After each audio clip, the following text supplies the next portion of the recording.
anywhere. If I've kept anything from Owen, it was only for his protection. There are things about my past that I'm not proud of. But I did what I had to do. I did as any bear in my position would have. Let's see now. Where do I begin? It all started a long time from now. In the year 2088. But in the year 2010, me and 9 other bears were involved in a highly classified project above top secret. It was a continuation of Joseph McMonagle's Project Stargate. This project was codenamed Mars Now. Mars for manually altering, rendering space, and Now for now. The main objective of this operation was to test the safety of so-called jump rooms that had been used to teleport supplies to our secret military bases on Mars for years. Jump rooms in the past had been notorious for malfunctioning and fusing supply loads and on occasion exploding when collapsing into solid form from their bilocal phase state. Bugs not quite worked out from dealing with the supergeometry of quantum entanglement. The test run of the new jump room successfully jumped a billy goat from Philadelphia to Manhattan, I think.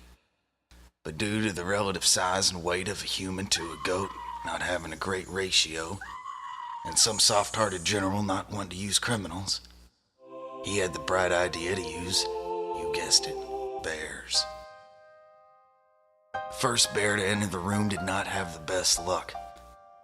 Due to a miscalculation to the power level supplied to the room, the jump itself was a success, but something happened in the transfer that activated the human and pig DNA characteristics in the bear and turned him into a mutant.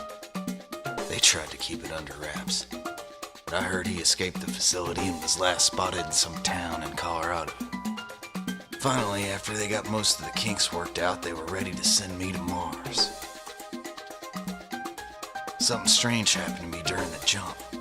A microchip they implanted in my brain somehow connected to Wi-Fi and started to download the entire internet.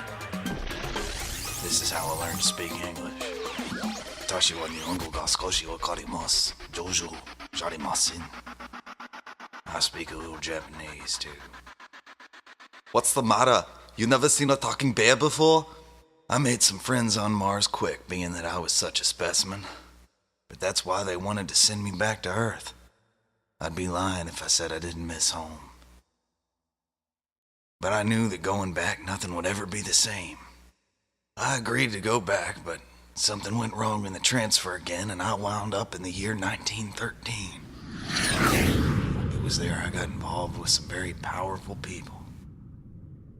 I knew I would need lots of money and access to government labs if I were to ever get back to my time.